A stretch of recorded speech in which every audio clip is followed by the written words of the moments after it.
Attention, all curious minds, innovators, and trendsetters. It's time to pause, lean in, and get ready for an extraordinary journey as we dive deep into the fascinating realms of life, technology, entertainment, and business. Let's explore, learn, and grow together. Brace yourselves, for the next thrilling episodes of Hipther Talks is about to take off. Counting down from 10, 9, 8, 7, 6, 5, 4, 3, 2, 1.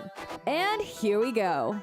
Hi everyone, Zoltan here. We're back again this week with Hipther Talks, and we're blessing the microphone and talk about esports. Yeah, I hope you guys remember when we were kids, we were used to set up all these games that we used to play in multiplayer or network via LAN connections.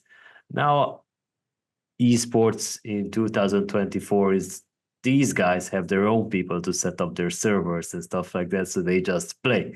So I have the pleasure of having Oliver Niner, head of sales at PandaScore, with me. Hi, Oliver. Hi, Zoltan. How are you, mate?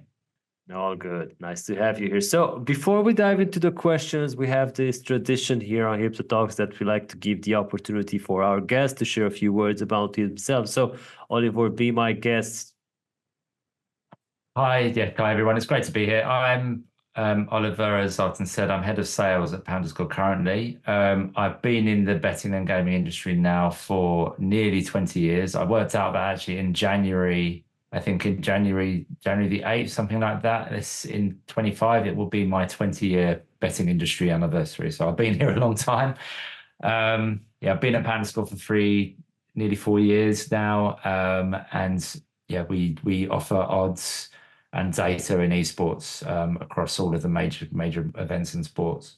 So I'd like to think I can bring a little bit of knowledge about that, but my background is across all facets of the betting industry. I've worked both operator side and for suppliers as well. So.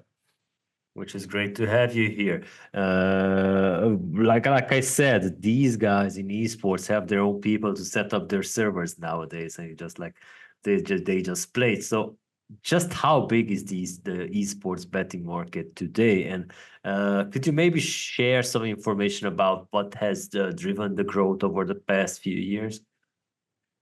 Of course. I mean, so the market in terms of numbers it's getting bigger and bigger. I mean, we at PandaScore passed $1 billion in bet volume last year. I'm not going to be one of these guys who, like, a lot of the time we speak about the esports sector as kind of potential volume. Like, so esports is worth multi-billions in terms of reach, in terms of kind of the market of esports. But in terms of betting, it hasn't even scratched the surface. We've seen the traditional bases. You've seen places like in the LCIS territories where it's big, and then we see in Asia it's traditionally very big. But we're only even now starting to scratch the surface of what other markets. And then you've got these kind of challenger markets where we do specifically very well in Australia, where a lot of our turnover and a lot of our bets come, a lot of our customers do very well. But also you've got places like Brazil. Brazil is really taking off. We're seeing a huge amount of interest and a huge amount of adoption there. Mexico, another place. So it's huge. It's massive. It's, generally speaking, in terms of sportsbook turnover, you're looking at it being either between around about 5% of the sportsbook turnover on average for operators.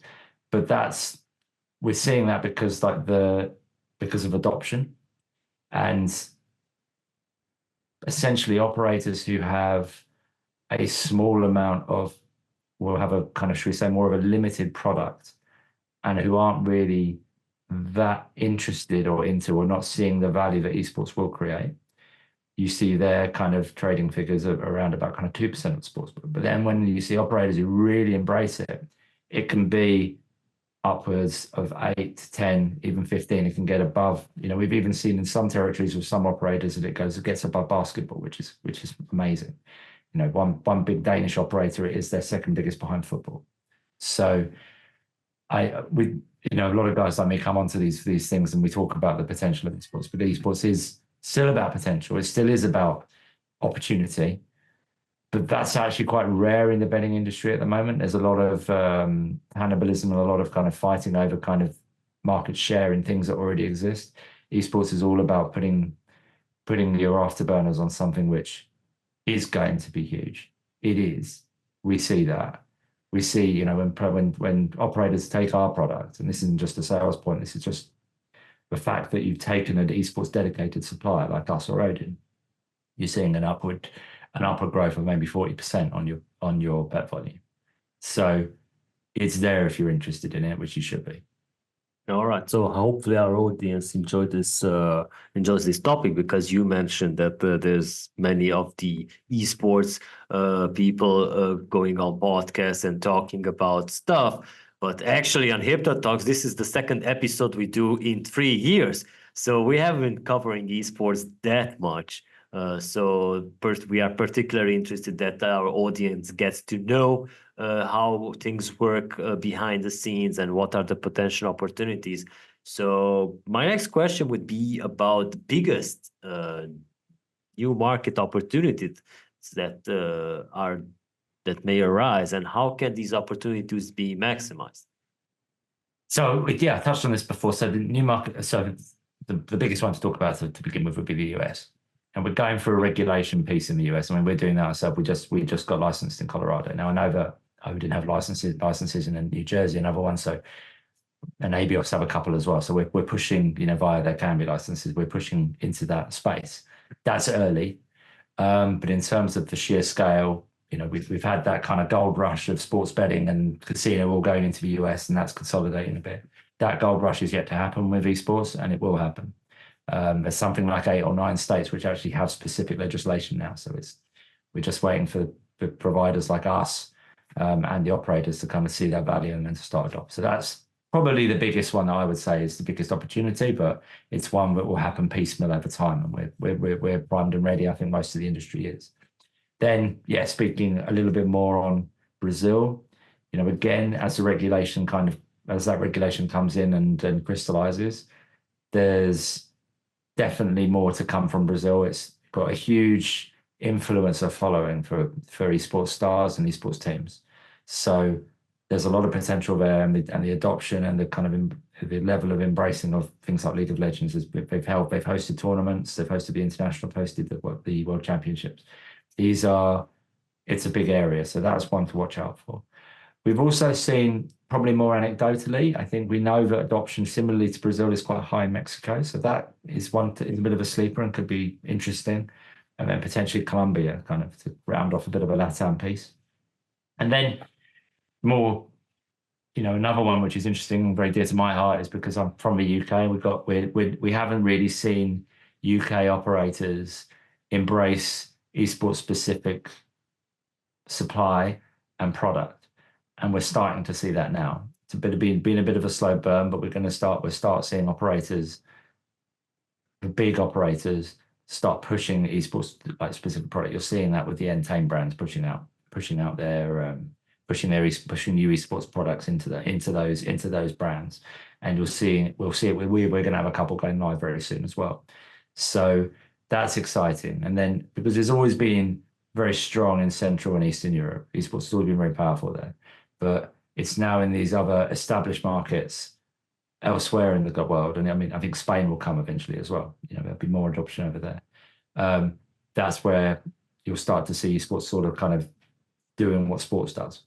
But yeah, definitely US is the top. I think it's obvious, but I think there's going to be interesting stuff happening all over the world. All right. So basically esports, I was looking up some because we had these panel discussions at our conferences, and like I said, many people talk about esports.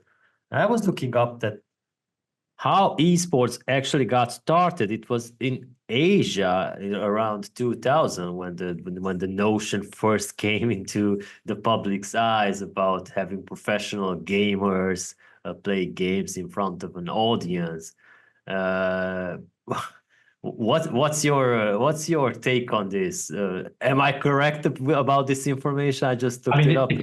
Yeah, it's really interesting because it's like you take CS Counter-Strike in isolation. Counter-Strike, I mean, esports is kind of viewed as this kind of this new thing that engages with young audiences and is for the young, and I think that's sort of true. Counter-Strike has been around, Counter-Strike is a derivative of Half-Life, which, it's made by Valve. Yes, But I was back yes, Half-Life exactly. probably when you were as well. And it's been around since, I was in my late teens. Yeah. And it's so to say that it's just for young people and just for the kind of that new generation is not necessarily true. I think and then I remember first interfacing and esports starting to come about in 2016. You started seeing pieces of people like Skybet and Betway offering, dedicated esports product. I don't think the timing was quite right there. It could be a technology thing. So there is a bit of a gap between esports as an entity, as a thing, competitive gaming, building up and evolving over time in the early 2000s into the 2010s. Then betting companies adding it as content. I started seeing it during the time when I was a Genius. You started to see sports events coming in as kind of specials and as things like that. But then that starts to happen into your 2010s and then into the kind of middle, 2010s. And it's only now that then you're starting to actually get the technology and the relationship with data, the relationship with the creating their own betting models, which we've done, which I didn't do, which all of these organizations are doing, and kind of creating technology around the specificity of that. That's the reason why it's sort of now been in this position of looking like it's constantly about to take off. And again, one of the things I'd like to do here is remove the misnomer that it is always about to take off. It has taken off. But also to circle back to kind of literally, let's go into a bit more detail as to whether esports is for the younger audience or whether it's something else. And I think it is a bit something else, which is what we're seeing in sports to a certain extent, whereas esports is the perfect microcosm of the engagement that younger audiences, but the engagement that current audiences who consume media these days are consuming, can consume that. So you are seeing short form content becoming more popular, which is why esports is more relevant. It provides short form, engaging betting products and entertainment products, which is the modern world is now. And I think that's super interesting. And I don't think it's just a kind of a case of it being split between old and new and young and old and that kind of thing. All right. So that's the new way of doing things. Yeah. I remember 2000, maybe 2001, or maybe sometime around 2000, I was playing. Back then, it wasn't esports. I wasn't esports considered an esports player, but we were doing tournaments of FIFA on PlayStation, having awards and everything, and with the crowd. So yeah, it has been something that's nice to see now that the younger generation is also doing. But now it's a show. It's bigger. I think I was doing and I was doing Tekken 3 competitions in my local shopping mall back in the day. That was super cool. So yeah, it's always wanted to compete with each other in video games. All right. So you mentioned that you guys secured the approval in Colorado, in the US. This just happened recently, and is this now a key market for PandaScore, and what the scale of the opportunities is stateside for you guys? It's huge. I mean, so Colorado specifically was an interesting one for us because we know a lot of operators who are there, and it's quite. We wanted to pick one where the legislation made sense to us and where we could offer value to our existing and to partners who we've been speaking to. So Colorado was an open choice, and the legislation is quite evolved and it's quite clear. So that's the reason why we picked there. We could have picked New Jersey, we could have picked others. But Colorado made sense, and we're now kind of looking to push that to our client base and to people who are interested and want to work with us out there.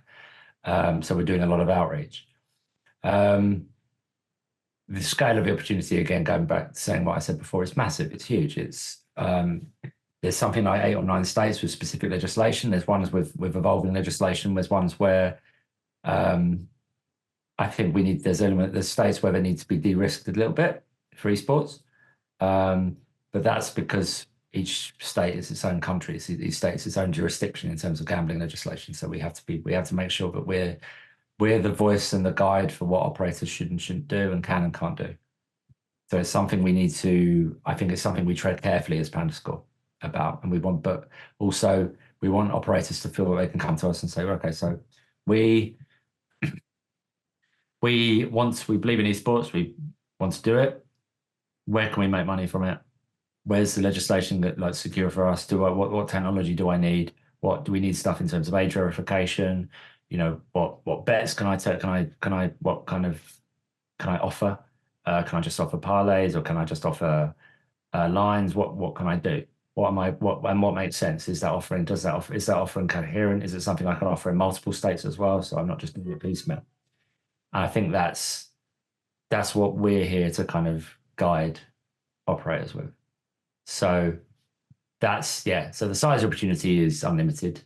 The kind of mode that you're going to take to unlock that opportunity is something we can guide people with. All right. So when it comes to regulation and legislation, you guys may be in a pickle because esports betting has seemed to be behind traditional sports betting in terms of regulation and hasn't been updated that frequently in the US or even globally. So my question is, why is this happening? So why is regulation for esports betting a bit behind traditional sports? It's a really good question. I think maybe we don't consider ourselves in a pickle. We consider ourselves more in a position to be able to guide and also work with regulators. I think it's because esports, the difference between esports and traditional sports is it's very rare that it's the relationship between the publisher, the tournament organizer, and the sport is different, not only per esport, but also different from sports. So if you're talking about a relationship of how governance would occur within sport, and you're going to work with a FIFA or an ATP or a PGA, or what you're going to work with that central organization or an NFL, or and particularly in the US, you have these very, very strong bodies which run and regulate the sport. So therefore, you can tie the gambling legislation to that and then work out each state can work out what that wants to look like. With esports, it's a bit more nebulous because are you working with the tournament organizers? Are you working with an association, or are you working with the publisher? And you have to do that level of complexity per sport. And it's incumbent then, and the way that it works, particularly in the US, is it's incumbent then on the state to produce legislation that represents that. And I think that's just very complex, so they don't do it. So what they're reliant on suppliers and operators like us and data suppliers to go in there and tell them, well, this is the landscape, this is what should happen, these are the risks, and this is the offering that makes sense from a safer gambling perspective and from a governance perspective. So it's not uncomplex, but it's one where people need to have voices in the market who can guide that. And there's plenty of that in esports. I just don't think they've got around to doing that because, again, what would you prioritize when you go into the States? You're going to prioritize NFL, you're going to prioritize NHL, you're going to prioritize those things. Now, Europe, it's less of an issue because, again, it's more, a lot of nations aren't, where esports is allowed, it's not incumbent on them to produce legislation specifically for esports. So I would say that therefore esports is in the same position as sports. There will be a couple of outliers, France, Germany, it's not allowed, and that's to do with the fact that legislation is pushed to people rather than it's reacted to what goes on in the market. A bit similar in Italy, but I think there's movement there, and we're working with one of the operators there to kind of change that. But yeah, I think one thing again which is important to say is that esports, a lot of operators and a lot of people who don't know it, they feel that it inherently carries risk. It doesn't, providing you work with the right people. It is not like any gambling product. It is not a safe bet, but at the same time, it's not inherently more risky than carrying a football product or a tennis product. You just need to work with the right people who can guide you. And I think that's the important lesson to learn. Esports has no more volatility in terms of the market, in terms of how the market is. It is what it is. And working with people who understand that, having good people around you in the business who understand esports, it is worth doing that. But the rewards are huge as well. Right. So we usually encourage regulators to attend conferences where they can meet up with people from the industry, and especially since some of them don't know much about how to cover esports betting. It's very interesting to see that they are also sometimes evading to go to such conferences or meet up with the industry because they don't know how to do it. So would you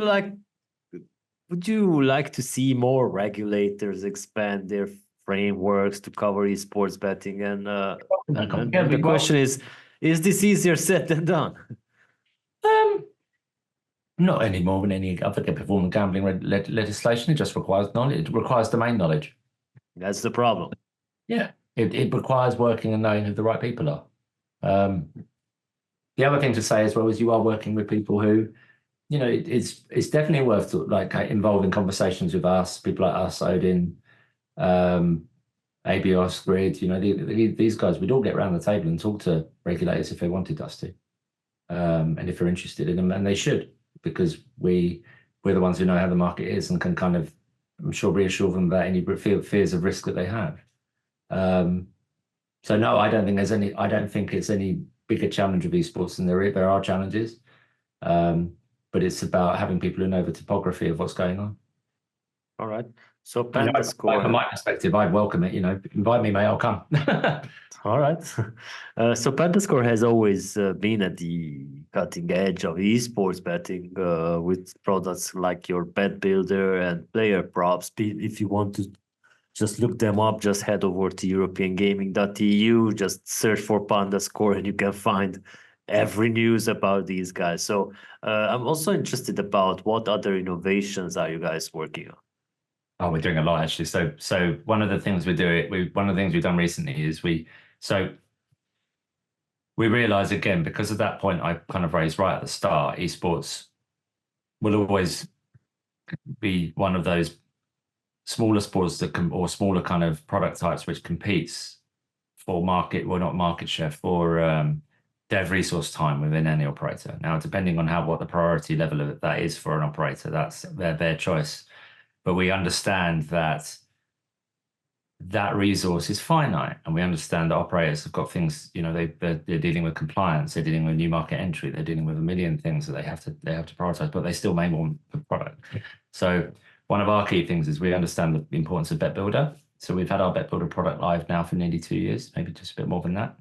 And it's been doing very well with the operators who've had it. But we want more operators to have that, and we don't want the integration to be a blocker to keep that away from them. So we've made what we would call pre-made markets or pre-built markets, which essentially are Bet Builder markets, when operators can, just by consuming our standard odds feed, can have these markets and they can add them to our offering. So we're enabling that Bet Builder piece for esports to be available to a wider scope. We obviously encourage any operator to integrate the full product, but these pre-built markets are really good, and we're hoping that helps them with a little bit of extra carry in terms of their integration. Coupled with that, our big focus, we love the storytelling of Bet Builder. It's one of the things that works really well in sports, and specifically in esports. There's really good storytelling behind that. And one of the things we're building as well is this idea of stories behind that and linking that in. We're doing some quite stuff which I can tease a little bit, but I can share more in the fullness of time about essentially adding new media into that. So, you know, is there a story about a player, or is there some stats, or is there something like that? And that we're using our background in AI to build something pretty cool with that. The last product, it's not the last one. We've got a lot more. So we've got things like outrights coming out. We're doing that. We realized that we needed to kind of add that as part of our offering. You know, other ones of our competitors have that, so we're putting those in there. But we've also done a lot of work on Valorant. We're a big believer in Valorant. I think I've been on this show a lot, and done previous, with previous other kind of conversations I've had at panels and things, where I've said how much we believe, and we see the growth in Valorant. So we've added Valorant to our Bet Builder. We we've added more and more market types for that, and we're seeing the results of that. It's doing very well. And then the final one we're doing is what we would call player age verification, which comes back to that regulation piece. So embedded in our API is the ages of all of the players that have partaken in a given event or match. We have the ages there because we know in certain, particularly the US, but also in Spain and in Sweden, there are limitations on the events that an operator can offer based on the participant's age.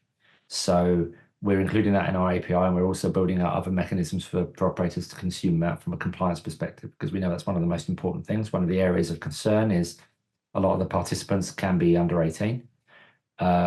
So we can give the operator the tools to kind of self-exclude those events if the legislation means that they can't offer them. So a lot of stuff going on. We'll no doubt have more stuff into the new year. You know, there's exciting partnerships. We've just done a partnership with Amelco, which has gone out yesterday. And we'll have another kind of big partnership coming up and being announced, I think, before the end of the year. All right, so that would be my next question about between now and the end of the year. What can we expect from PandaScore? So the Amelco partnership is massive for us. We've got one big client we're hoping to go live at the end of this month. We've got another big client from Australia we're hoping to push live end of the month as well. And then we've got a big UK one we're going live within a few weeks as well. So that's very exciting. Obviously, our push is to get our product out there to talk to more operators and get it more around the world. I hopefully will be attending G2E, so I'll be hopefully going over there to see if I can. I was in New York as well to showcase a bit of what we're doing. So, and then ICE comes around, doesn't it? Sooner rather than later. So yeah, a lot going on. The big ones, and I can't say anything more than what I've got. I can only tease these ones, but they will be in the industry press, and I'm happy to come back on and talk about them once they're out and once we're there. I can tell you our relationship with those as well, because they are super exciting for us. Oh, that's good to hear them. All right, so any final thoughts about where the esports betting market is heading? Is it going to be better in 2025 or worse? So there's going to be more content. There's going to be more turnover. What we're super excited about is seeing these established brands, betting brands now adopting. So that's going to be super cool. We've seen great performance off of the brands who have already done that from our perspective. And having those ones with big databases in territories in big established markets, having access to what we do and what others do is super exciting. So I'm really infused by next year. I think it's going to be a big one. I don't believe in these big bang moments. There's been a lot of these companies have come along and kind of made a lot of noise and said this is esports is going to smash it and we're going to do this, something like that. I think good steady growth, which is what we see. And it's got to be done in a way which is sustainable. But I think we'll continue to see that because we're seeing more and more adoption. All right, it's good to hear that because it's not progressing as the virtual reality industry. They were doing a lot of bang, like you said, we are going to take over the world, and nothing happened in the past 12 years. I know, and it's a bit embarrassing that because it's like for the companies like us and and all of the other suppliers like us and Better and Odin and the guys at Grid, and it's a bit that big bang thing always just slightly undermines the good work that we're all doing, which is sustainable, and it puts operators off. And I get it because they kind of you have these companies who are expecting massive things, and then it's a bit of it feels a damn squib. But actually, what you should be paying attention to is the sustainable growth that we're all seeing.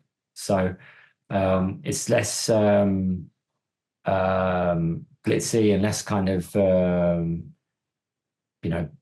less attractive. Maybe attractive is the wrong word, but less kind of kind of eye-catching. But we're actually seeing things which are the most important things, which is good sustained growth. If every sportsbook had their esports at say at 2%, and we got them all up to 8% in terms of their sportsbook revenue without, and we're not talking about cannibalization, that's new revenue. That's incredibly powerful. but it's less eye-catching than thinking esports is going to take over the world, which, as an esports company, we do believe. But, I'm also a pragmatist, and I know that in the sports betting, actually, these things, sometimes it's okay to be a steady burn of improvement, which is, I think that's more exciting, because that means it's actually going to be this good foundation.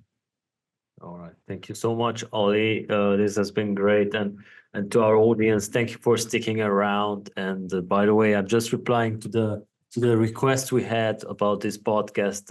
Why don't we tease about the next episode we are going to host on our podcast? Well, we don't do that because we have plenty of stories and news to explore. So we're picking them, cherry picking them, and giving it to you every week. So we don't want to tease you about something that we might not do. So Ollie, I wish you all the best with everything, and then hopefully we'll catch up soon. Thank you guys for sticking around. Ollie, if you have maybe some parting words to the audience and maybe some shout outs to the team, be my guest. Absolutely. It's been, firstly, to say, Zoltan, thanks for doing this. It's always great to be here and chat to you. I hope to do it again soon. My team are going to be on the road, so we're going to be at SBC, and I'll be at G2E. So please come and see us. So we'll be in Lisbon and in Las Vegas. And then we're really excited to see everyone, and we can showcase more about the product. So do come and see us, have a chat. If there's anything that I've said here that you want to challenge or want to kind of have a chat about or find out more about, my phone's always on, my LinkedIn's always around. So feel free to reach out. I'm very happy to talk to anyone. All right. Thank you once again. So everyone, take good care. We'll be back next week with more crazy stuff. Goodbye. Bye. And that's a wrap for this section of Hipther Talks. Thank you for being a part of our journey today. Don't forget to tune in next week for more insights and discussions. Stay connected with us on Spotify, YouTube, Google Podcasts, Amazon Music, Apple Podcasts, and more. Until then, keep exploring and keep growing. We'll see you next time.